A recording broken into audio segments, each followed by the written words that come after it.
तो इसलिए पत्रकार महोदय, ये गोदी मीडिया का पत्रकार बनना आप बंद करिए। वो गोदी मीडिया के सवालों को पूछना बंद करिए। आप सवाल वो पूछिए जो देश के मुद्दों के सवाल है। आप सवाल वो पूछिए जो नौजवानों के भविष्य के सवाल हैं। आप सवाल वो पूछिए जो इस देश के गरीब लोगों के सवाल है। आप मुद्दे अगर उठाना चाहते हैं तो इस देश के अंदर ऐसे मुद्दे उठाइए जो इस देश के गरीबों की मुख्य धारा से जुड़े हुए हैं। अगर आपको यहाँ पर मुद्दे उठाने हैं तो फिर वो मुद्दे उठाइए जो इस देश के तमाम बहुजन समाज के लोग, इस देश के गरीब असहाय लोग जिनसे जुड़े हुए हैं, वो मुद्दे आप नहीं उठाएंगे। गोदी मीडिया कौन से मुद्दे उठाएगी? इसलिए मैं चंद लाइनें कहता हूँ। गोदी मीडिया जो उठाती है मुद्दे, मेलोडी इतनी चॉकलेटी क्यों है? मैं मुद्दे बता रहा हूँ ना आपको क्या उठाती है। मैं 2 लाइन आपको बता रहा हूँ और 2 लाइन के अंदर सारी बात मेरी छुपी हुई है इस गोदी मीडिया के लिए कि जब बेच दिया तुमने कलम तो दिन को भी अंधेरी रात लिखो। जब बेच दिया तुमने कलम तो दिन को भी अंधेरी रात लिखो। अब नाचो उसी के इशारों पर हर एक उसी की बात लिखो।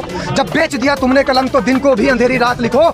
अब नाचो उसी के इशारों पर हर एक उसी की बात लिखो। लिखना गर है सच्चाई तुमको तो इन नौजवानों के हालात लिखो। लिखना गर है सच्चाई तुमको तो इन नौजवानों के हालात लिखो, लेकिन इन नौजवानों के हालात नहीं लिखोगे। तो सर आप कहाँ से? मैं भारत देश से हूँ। सर हम ये पूछना चाहते हैं आप इधर किस लिए आए? मेरा नाम मोहम्मद कॉकरोच राम अंबेडकर है। भारत का रहने वाला हूँ और इधर इसलिए आया हूँ कि यहाँ पर तमाम जो हमारे देश के नौजवान आज भटक रहे हैं और कॉकरोच बनने पर मजबूर हो रहे हैं, उनको कॉकरोच बनने पर मजबूर किया किसने है? आपका सवाल ये होना चाहिए था मुझसे कि आखिर आप जो ये कॉकरोच बने घूम रहे हैं, ये कॉकरोच आपको किसने बनाया? तो फिर मैं आपको जवाब देता कि मुझे कॉकरोच इस देश के प्रधानमंत्री ने बनाया है, इस देश के CGI ने बनाया है, इस देश के एजुकेशन मिनिस्टर ने बनाया है। और अगर मैं कॉकरोच बना हूँ तो स्वेच्छा से कॉकरोच नहीं बना, ये तो मैंने एक्सेप्ट कर लिया क्योंकि मुझे तो CMO बनना था, मुझे MBBS बनना था, मुझे सर्जन बनना था, मेरे छोटे भाई बहनों को डॉक्टर बनना था, डॉक्टर बन के लोगों की सेवा करनी थी, उपचार करना था। लेकिन ये देश की सरकार मुझे कॉकरोच बना गई।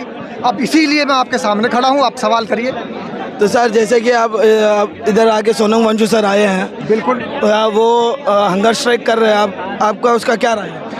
देखिए, सोनम वांगचुक यहाँ पर हंगर स्ट्राइक कर रहे हैं तो वो कोई अपने लिए नहीं कर रहे हैं। वो ये नहीं चाहते जैसे हमारे देश के शिक्षा मंत्री सारा काम अपने लिए कर रहे हैं, जैसे इस देश के प्रधानमंत्री सारा काम अपने लिए कर रहे हैं, जैसे भारतीय जनता पार्टी में मौजूद तमाम कैबिनेट मिनिस्टर अपने लिए काम कर रहे हैं। सोनम वांगचुक अपने लिए काम नहीं कर रहे हैं। ये देश का जो भविष्य है, ये देश का जो नौजवान है, ये उनके लिए भूख हड़ताल कर रहे हैं। तो दोनों में फ़र्क है। धर्मेंद्र प्रधान अगर काम कर रहे हैं तो वो बड़े उद्योगपतियों के लिए काम कर रहे हैं। नरेंद्र मोदी अगर काम कर रहे हैं तो अडानी अंबानी के लिए काम कर रहे हैं। अगर सोनम वांगचुक काम कर रहे हैं तो इस देश के भविष्य के लिए, इस देश के नौजवानों के लिए काम कर रहे हैं। सर और एक बात सुना है कि कल आके प्रधानमंत्री जी ने आके हमारे जो एजुकेशन मिनिस्टर है उनको बर्थडे विशेष बहुत लंबी ट्वीट की, और जितने भी बच्चे जो नीट के पेपर की वजह से सुसाइड किया उनके बारे में कुछ ट्वीट नहीं, कुछ बोले ही नहीं उन्होंने मीडिया में आके। इसका आपका क्या सवाल है? देखिए, जिस तरीके से सरकार नहीं बोलती है तो ये कोई पहला मामला नहीं है कि नीट पेपर लीक पर सरकार नहीं बोल रही। जब मणिपुर इस देश के अंदर हुआ और मणिपुर में हमारी बहनों को, हमारी बेटियों को नंगा घुमाया गया, तब भी ये सरकार नहीं बोली। इस देश के जो तमाम किसान बॉर्डर पर इकट्ठा हुए, 1000 से ज़्यादा किसानों की मौत हो गई, उनकी हत्या कर दी गई सिस्टम द्वारा, तब भी ये सरकार नहीं बोली।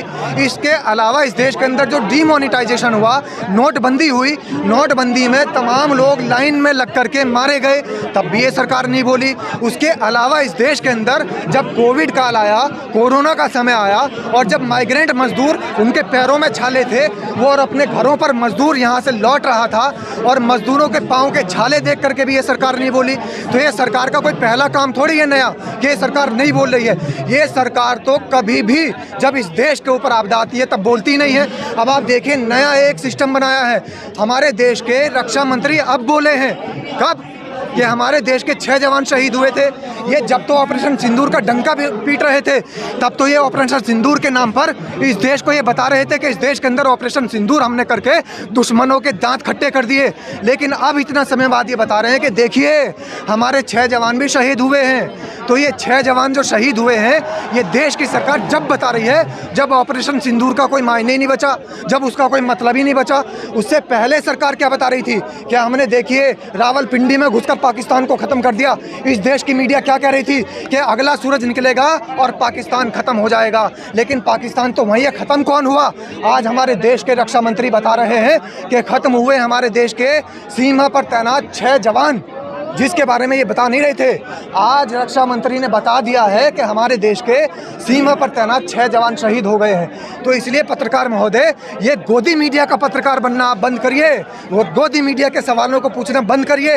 आप सवाल वो पूछिए जो देश के मुद्दों के सवाल है, आप सवाल वो पूछिए जो नौजवानों के भविष्य के सवाल हैं, आप सवाल वो पूछिए जो इस देश के गरीब लोगों के सवाल है। आप मुद्दे अगर उठाना चाहते हैं तो इस देश के अंदर ऐसे मुद्दे उठाइए जो इस देश के गरीबों की मुख्य धारा से जुड़े हुए हैं। अगर आपको यहाँ पर मुद्दे उठाने हैं तो फिर वो मुद्दे उठाइए जो इस देश के तमाम बहुजन समाज के लोग, इस देश के गरीब असहाय लोग जिनसे जुड़े हुए हैं, वो मुद्दे आप नहीं उठाएंगे।